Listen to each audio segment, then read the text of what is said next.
Bon matin tout le monde, bienvenue dans On Jase, de chasse, de pêche, de plein air avec moi-même Yann Monette. Écoutez, j'espère que vous allez bien. C'est moi qui va faire le On Jase du 16 décembre parce que dans le fond, mon père un matin, ben je vais essayer de le mettre avant parce qu'un matin, il était à radio. Il était à radio à Québec.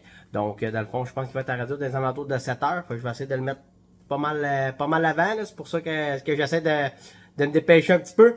Mais dans le fond, le On Jase d'aujourd'hui, ce qui va arriver, c'est que dans le fond, j'ai un paquet d'affaires à parler. Pointe de chasse, on va parler pointe de chasse, trapage de coyote, weather, parce qu'on est pas mal dans le temps où est-ce qu'on les teste, là, surtout les weather. Là. Vous allez voir, là, juste après cette On Jase là, je vous ai mis une vidéo qui va suivre. Dans le fond, hier, j'étais allé voir mes pièges, puis ce que j'ai remarqué, c'est que dans une place où est-ce que j'avais beaucoup de castors que je pouvais attraper, ben j'avais beaucoup de coyotes, une meute de coyotes qui venaient juste voir au bord du piège tout le temps. Je vous dirais, ils passent à peu près 2 à 3 fois par semaine. Fait que là, je me suis dit, je vais essayer d'épogner.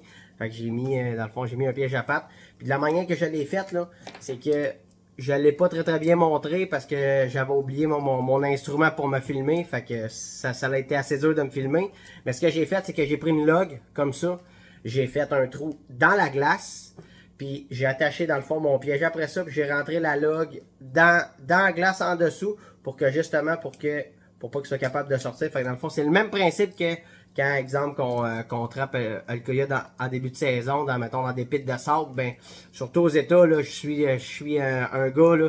Je pense qu'il est rendu comme à son 280e coyote, c'est tout comme ça qu'il prend, avec un pieu qui vient mettre dans le fond, puis il attache son piège comme ça, sauf que là, moi, vu que je suis sur un bord de lac, sur une bord de dame de castor, ben, je me suis servi d'une gaule, une grosse gaule en bois assez gros, là, pour pas qu'il soit capable de la casser en tirant, puis dans le fond, je suis venu l'attacher avec une chaîne, c'est comme ça que j'ai procédé, mais vous allez voir dans la vidéo que je vous ai faite juste après, mais tout est là. Donc, pour commencer l'On Jase, vous savez, cette année, dans le fond, quand j'ai exploré un peu avec mon chum Jason, on est allé à la chasse, dans le fond, en Pennsylvanie, puis on a essayé des points de chasse, parce que c'était la place parfaite, justement. Puis je suis tombé en amour. Quand j'ai commencé à chasser quand j'étais jeune, mon père, c'était ça. Ça, c'était sa pointe. Jason, lui, c'est complètement différent, mais vous allez voir. Ça, c'est une Mosi sans grain, 3 lames. Dans le fond, ça, c'est la pointe à mon père. Si, mettons, vous croisez mon père à un moment donné, probablement qu'il va avoir ça. Cette année, je suis en train de le faire changer parce que moi, j'ai essayé cette pointe-là. La pointe Annihilator. Puis pourquoi que je vous parle de cette pointe-là? Ben, moi, j'ai chassé avec cette pointe-là.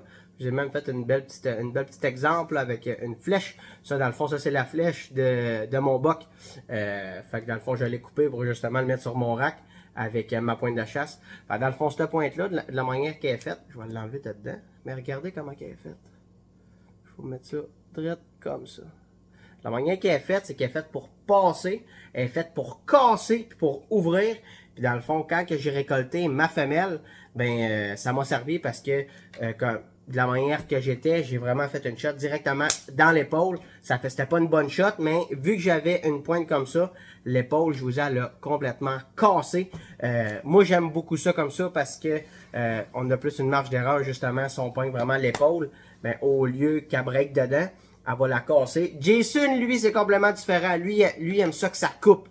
Fait que dans le fond, c'est j'ai oublié le nom, Colin. J'ai oublié le nom de ses points, mais dans le fond, lui, je pense que ça a comme une ouverture d'à peu près 2 pouces.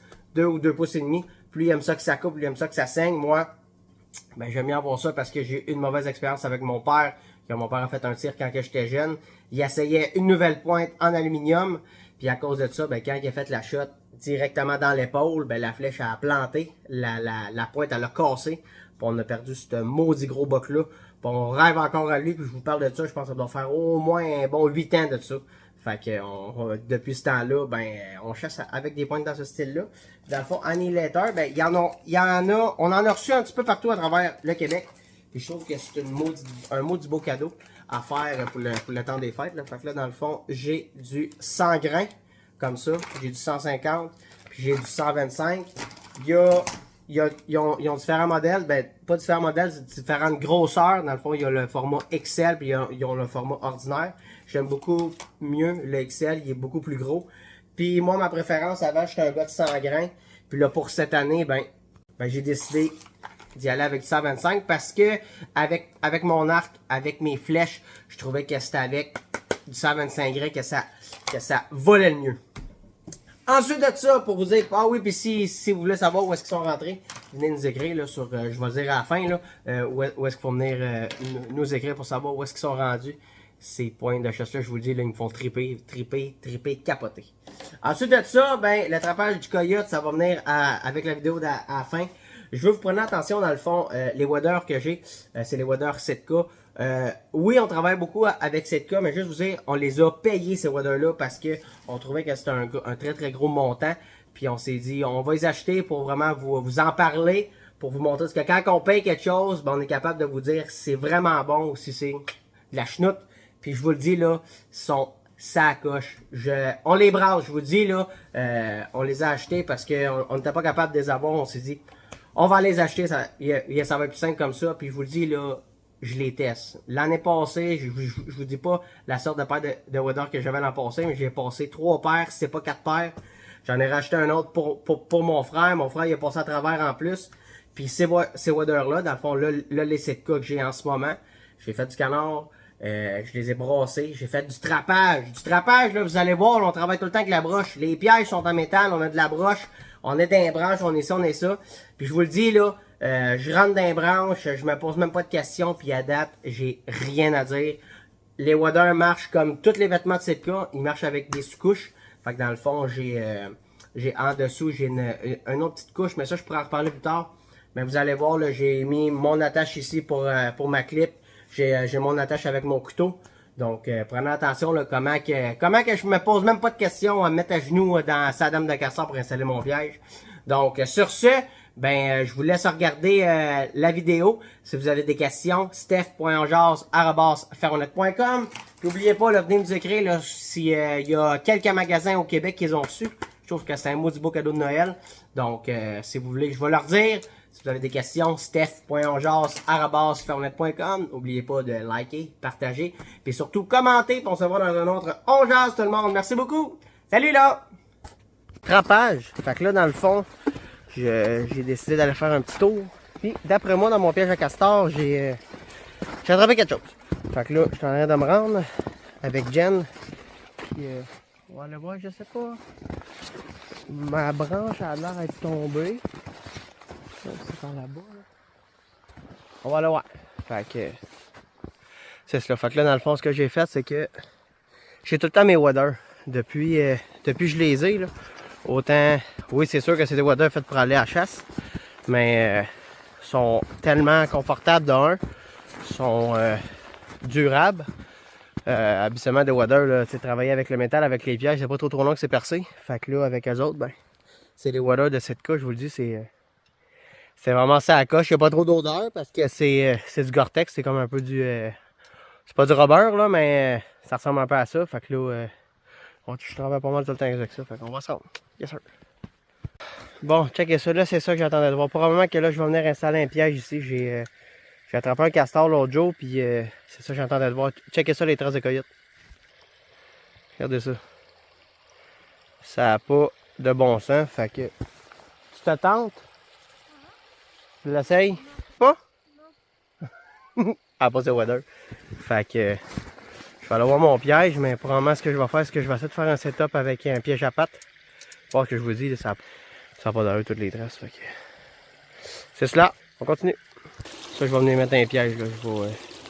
Il a même marqué son territoire. Là, ça fait 2-3 fois. Fait que probablement je vais mettre juste mon piège à pattes là. D'après moi, il est curieux. D'après moi, il sait qu'il doit avoir du castor qui passe une fois de temps en temps. Ou même du remusqué. Fait que je vais essayer de faire une petite passe du coyote. Donc, c'est ça. Yes, sir. Bon, fait que là, dans le fond, là, avec le castor que j'ai attrapé, ben, ce que je vais faire, c'est que avec les coyotes, c'est que les coyotes sont venus voir vraiment, là, ça fait 2-3 fois. Fait que là, ils savent qu'on a un piège à castor. Fait que là, ce que j'ai fait, c'est qu'avec castor frais attrapé, que je me suis dépêché, parce que là, la noirceur est à veille de poignée. Fait que là, ce que je fais, c'est que je vais juste venir prendre un peu de viande. Demain, bingo. Fait que là, j'ai mon morceau de viande. Fait que là, ce qui va me rester à faire, c'est de changer de gant. Puis à l'installer. Probablement, je vais mettre 2 pioches. Un proche de la hutte à castor. Parce qu'on dirait qu'ils sont en train de viroyer alentour, puis un proche du piège. Fait qu'on va se dépêcher parce que la noirceur est en train de pogner. Fait qu'on continue, bien sûr. Bon. Attendez une minute. Fait que là, dans le fond, ce que je vais faire, c'est que là, je vais venir installer mon piège juste ici, parce qu'on dirait que c'est ici qu'ils viennent niaiser le plus souvent. Là, tu sais, toutes les traces mènent directement ici. Fait que, puis il y a même, ils ont marqué leur territoire en plus. Là. Fait que je vais installer un piège ici. Là, j'ai pas rien pour me filmer. Fait que je vais vous faire par étapes. Fait que là, je vais me préparer. Puis je vais faire d'autres vidéos. Fait qu'on est là. Fait que là, ça m'a pris un petit peu de temps, là, mais dans le fond, ce que j'ai fait, une place ici comme ça, c'est que j'ai pas d'arbres, puis j'ai pas de grappins, je les ai commandés, je suis supposé de recevoir bientôt. Mais dans le fond, ce que j'ai fait, c'est que j'ai fait un peu le même principe que quand on fait une plug avec un ancre. Sauf que là, ce que j'ai fait, là, il me reste encore à tout remettre ça comme si j'avais pas passé. Là, dans le fond, mon piège il est là, il me reste à le camoufler. Mais ce que j'ai fait, c'est que j'ai pris une gaule, j'ai fait un trou, je l'ai rentré dans la glace, attaché bien solide, fait que c'est comme ça fait comme si c'était mon crochet, mon grappin.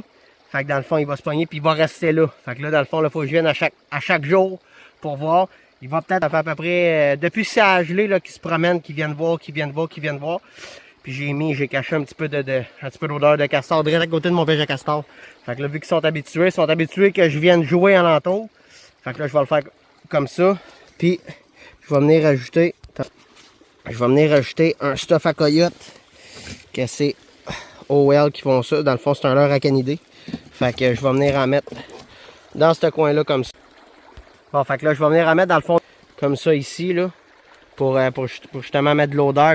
Je le laisse là. Attendez, ma caméra a de la misère. Puis là, après ça, ben là, je le laisse là. Puis là, je laisse le temps aller. Là, il faut juste que je check s'il neige ou quoi que ce soit, si ça fond pour pas que je perde mon piège. Mais là, je vais tout bien le camoufler. Puis après ça, ben là, il reste juste à attendre. Yes, sir.